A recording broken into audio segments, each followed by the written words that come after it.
Kali ini saya akan menceritakan asal-usul berdirinya kota Cirebon. Yuk kita simak penjelasannya ya guys. Kerajaan Cirebon merupakan sebuah kerajaan bercorak Islam ternama yang berasal dari Jawa Barat. Kesultanan Cirebon berdiri pada abad ke-15 dan 16 Masehi. Kesultanan Cirebon juga merupakan pangkalan penting yang menghubungkan jalur perdagangan antar pulau. Kesultanan Cirebon berlokasi di pantai utara Pulau Jawa yang menjadi perbatasan antara wilayah Jawa Tengah dan Jawa Barat. Ini membuat Kesultanan Cirebon menjadi pelabuhan sekaligus jembatan antara dua kebudayaan, yaitu budaya Jawa dan Sunda.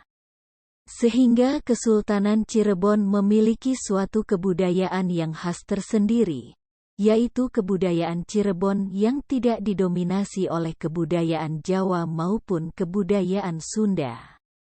Menurut Sulendraninggrat yang mendasarkan pada naskah Babat Tanah Sunda dan Atja pada naskah Carita Purwaka Caruban Nagari, Cirebon mulanya adalah sebuah dukuh kecil yang awalnya didirikan oleh Ki Gedeng Tapa, yang lama-kelamaan berkembang menjadi sebuah perkampungan ramai dan diberi nama Caruban, bahasa Sunda, campuran.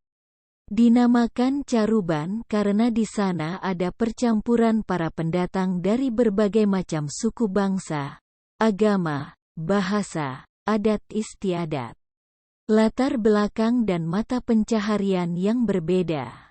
Mereka datang dengan tujuan ingin menetap atau hanya berdagang. Karena awalnya hampir sebagian besar pekerjaan masyarakat adalah sebagai nelayan, maka berkembanglah pekerjaan lainnya. Seperti menangkap ikan dan rebon, udang kecil, di sepanjang pantai yang bisa digunakan untuk pembuatan terasi. Lalu ada juga pembuatan petis dan garam. Air bekas pembuatan terasi inilah akhirnya tercipta nama Cirebon, yang berasal dari cai, air, dan rebon, udang rebon, yang berkembang menjadi Cirebon yang kita kenal sekarang ini.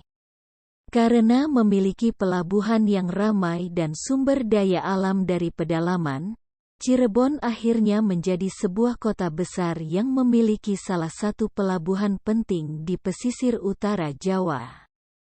Pelabuhan sangat berguna dalam kegiatan pelayaran dan perdagangan di kepulauan seluruh Nusantara maupun dengan negara lainnya.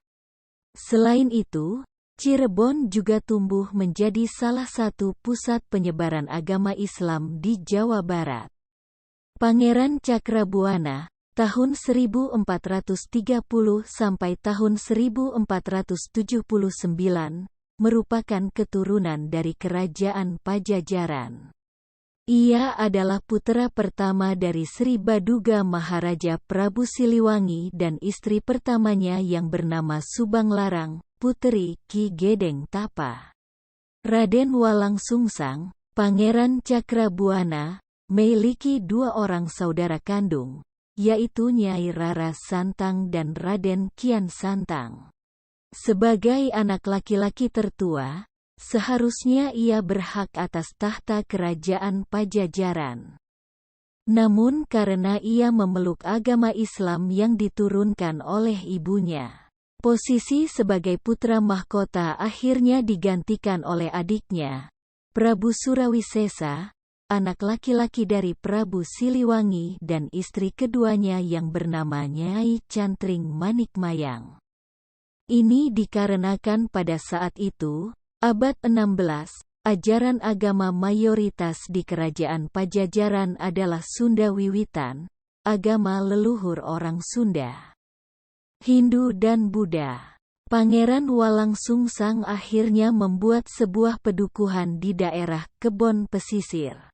Mendirikan Kutakosot, susunan tembok bata merah tanpa spasi, membuat Dalem Agung Pakungwati serta membentuk pemerintahan di Cirebon pada tahun 1430. Dengan demikian, Pangeran Walang Sungsang dianggap sebagai pendiri pertama Kesultanan Cirebon, Pangeran Walang Sungsang, yang telah selesai menunaikan ibadah haji kemudian disebut Haji Abdullah Iman. Ia lalu tampil sebagai Raja Cirebon pertama yang memerintah kerajaan dari Keraton Pakungwati dan aktif menyebarkan agama Islam kepada penduduk Cirebon. Pendirian Kesultanan Cirebon memiliki hubungan sangat erat dengan keberadaan Kesultanan Demak. Oke, itu asal-usul kota Cirebon. Semoga Anda paham dan terhibur dalam penjelasan yang saya jelaskan. Tunggu berita bukan populer selanjutnya, guys.